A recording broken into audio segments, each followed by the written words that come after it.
Thought I could outrun it. Kai spat, the words swallowed by the crashing waves. He clutched a tattered photograph. The ocean's relentless rhythm mirrored the pounding in his head. A woman's voice startled him. "You all right?" He flinched, shoving the photograph under his ragged shirt. "Fine." "You don't look fine." She offered a canteen. "Water." He snatched it, drank deep. "Leave me be. I'm Sarah." She gestured towards a cluster of huts nestled amongst palm trees. "I live in the village." He looked away, at the churning water. "Come on," Sarah said. "You need rest." He shook his head. "I don't need anything from you." "Stubborn, aren't you?" She smiled. "Mama Loa says stubbornness is a curse and a blessing." He didn't reply. Sarah persisted. "At least let me get you a blanket." He watched her walk away, a flicker of something like gratitude, battling with suspicion. He dug a shallow hole in the sand, buried the photograph. "You shouldn't be out here alone," Sarah said, returning with a thick wool blanket. He took it, wrapping it around his shoulders. The warmth felt alien. In the village, curious eyes followed him. An older woman, her face etched with wisdom and weariness, studied him intently. "Who are you?" she asked, her voice sharp. "Name is James, Kai Lead. Where do you come from?" "Doesn't matter." The old woman, Mama Loa, turned to Sarah. "Be careful. Who you trust, child." A young man with a broad smile stepped forward. "I'm Keanu. Welcome to the island." He offered Kai a piece of dried fruit. Kai hesitated, then took it. "Thanks." Sarah spoke to Mama Loa. "He needs rest, Mama, not suspicion." "Rest he can find anywhere," Mama Loa said. "But trust, that's a precious thing." Days blurred into weeks. Kai worked alongside Sarah at the small village clinic. He learned to mend fishing nets with Keanu. He watched children play on the beach, their laughter a sharp contrast to the screams that echoed in his mind. One evening, as the sun dipped below the horizon, Sarah offered him a job. "I could use some help at the clinic," she said. "You seem to have a knack for healing." He shrugged. "I don't know anything about healing." "You listen," Sarah said softly.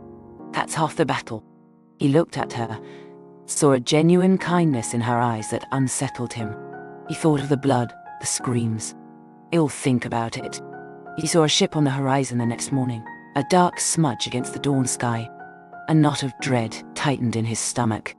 Later, as he helped Keanu repair a fishing boat, a voice cut through the air. "Well, well, look who I found." Kai froze. Thomas stood on the dock, a sneer twisting his lips. "Fancy meeting you here, James. Or should I say..." Kai's blood ran cold. "I know what you're talking about," he said, his voice strained. Thomas laughed, a harsh, grating sound. "Don't play dumb with me. I know it's you." He stepped closer, his eyes glinting with malice. "You thought you could run away, did you? Thought you could leave me with nothing?" "I didn't," Kai started, but Thomas cut him off.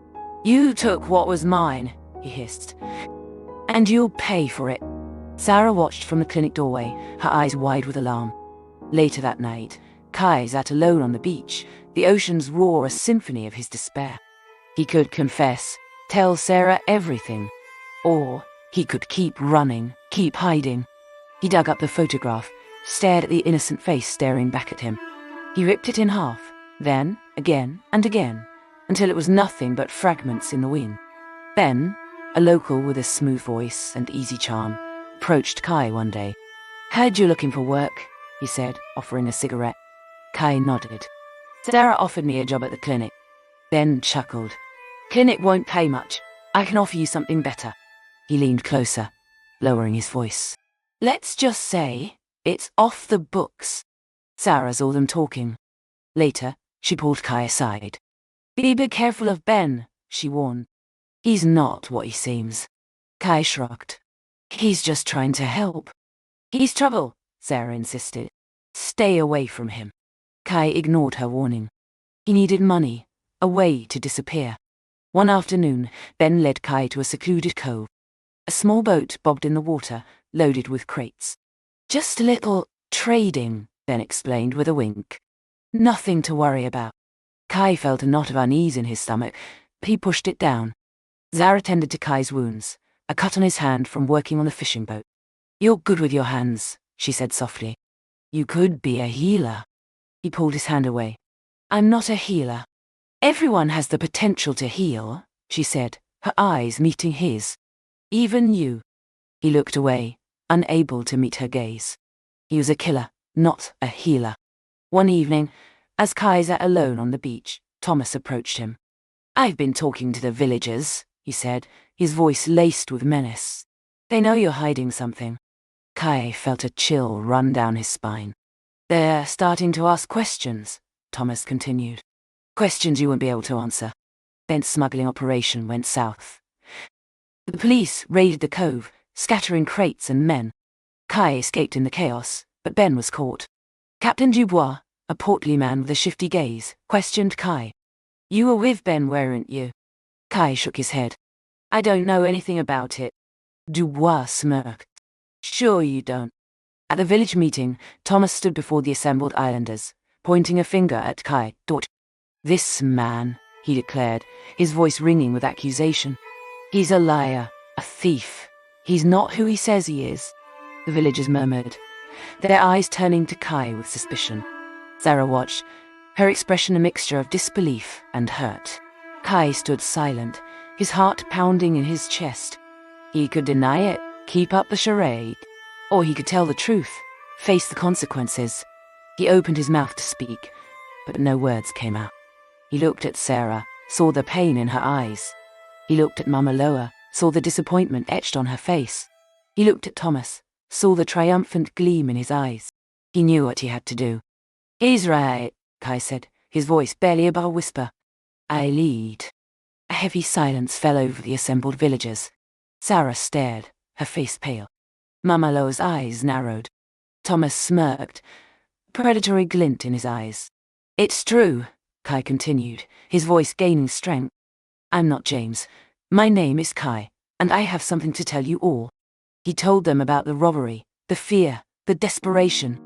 He told them about the innocent life lost, the guilt that had gnawed at him for years. He didn't spare himself, didn't try to excuse his actions. He told them everything. When he finished, the silence returned, heavier this time, thick with unspoken judgment. Sarah turned away, tears streaming down her face. Mama Loa stepped forward, her hand outstretched. "Thank you for telling the truth, Kai," she said, her voice gentle. "It takes courage to face our demons." Keanu put a hand on Kai's shoulder. "We all make mistakes," he said. One by one, the other villagers nodded, their expressions softening. Thomas's smirk faltered, replaced by a look of confusion. He hadn't expected this.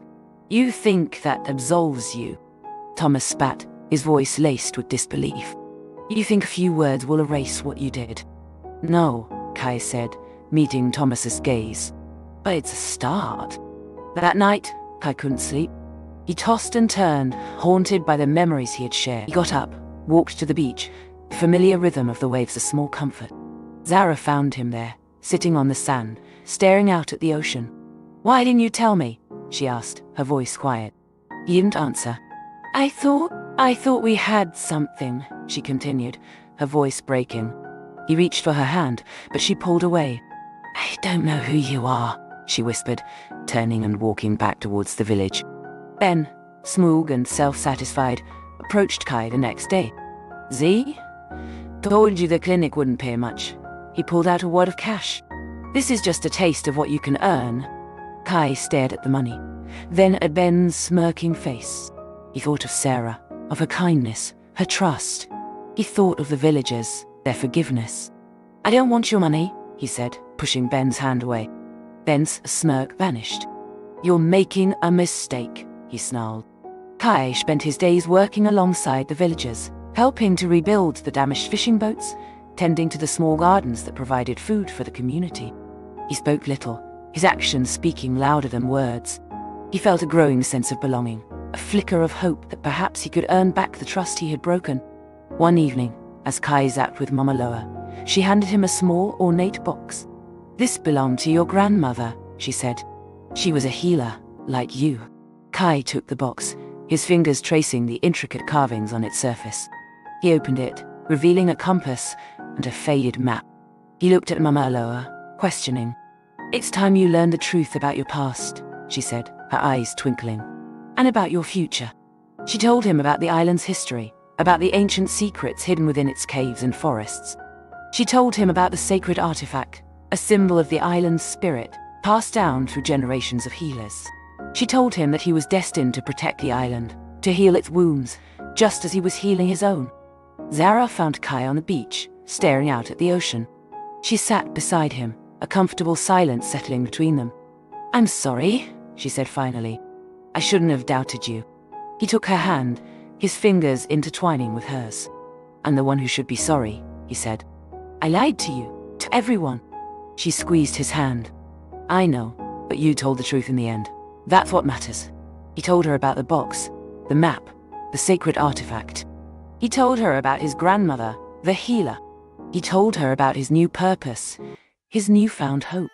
She listened, her eyes shining with admiration and love. "I want to help," she said. Thomas, his face contorted with rage, stormed into the village. "Where is he?" he roared, his eyes scanning the crowd. "Where's the traitor?" The villagers stood their ground, their expressions defiant. Mama Loa stepped forward, her voice calm but firm. "Thomas," she said, "your anger will consume you. Let it go." "Never!" he screamed, pulling out a knife. "He'll pay for what he did." He lunged at Kai, but Sarah stepped in front of him, shielding him with her body. The knife plunged into her chest. Kai caught her as she fell, her eyes staring up at him, filled with love and forgiveness. A primal scream ripped through Kai, a sound of pure anguish and rage. He stood, his eyes locked on Thomas, the sacred artifact clutched in his hand. "You did this," he said, his voice low and menacing. He advanced on Thomas, the villagers parting before him. Thomas backed away, fear flickering in his eyes. He stumbled, falling backwards into the open grave that had been dug for Kino. Kai stood over him, the sacred artifact raised above his head. He could kill him, end it all right there. He could avenge Sarah's death, satisfy the thirst for revenge that burned within him. He looked at the villagers, their faces itched with fear and anticipation. He looked at Mama Loa, her eyes filled with a silent plea for mercy. He looked at Sarah's lifeless body, her gentle smile a reminder of the love and forgiveness she had offered him. He lowered the artifact. "No," he said, his voice trembling. "This ends now." He reached down, pulled Thomas out of the grave. "Get out," he said, his voice cold and hard. "Leave this island and never come back." Thomas, his face pale and streaked with tears, scrambled to his feet and fled, disappearing into the darkness. Kai stood alone, the sacred artifact clutched in his hand, Sarah's blood staining his shirt. He had chosen a different path, a path of forgiveness, a path of redemption. He had chosen to honor Sarah's memory by embracing the truth, by healing the wounds of the past, by building a better future. He walked back to the village, the villagers gathering around him, their faces filled with gratitude and respect. Mama Loa embraced him, her tears mingling with his. He had saved them all, not by violence, but by compassion. He helped them bury Sarah, her grave marked with a simple wooden cross.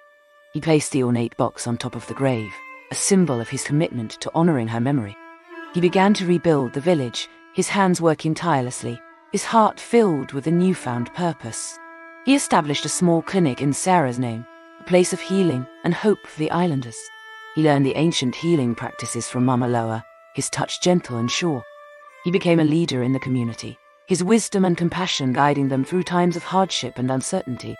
He never forgot Sarah, her love a constant presence in his life. He never forgot the robbery, the innocent life lost, the guilt that had haunted him for so long. But he learned to live with his past, to accept his flaws, to embrace the possibility of redemption. He learned to listen to the island's whisper, a whisper of forgiveness, a whisper of hope, a whisper of a new beginning. He stood on the beach, the ocean's rhythm a steady pulse beneath his feet. He closed his eyes, breathed in the salty air, a single tear tracing a path down his weathered cheek. He was home.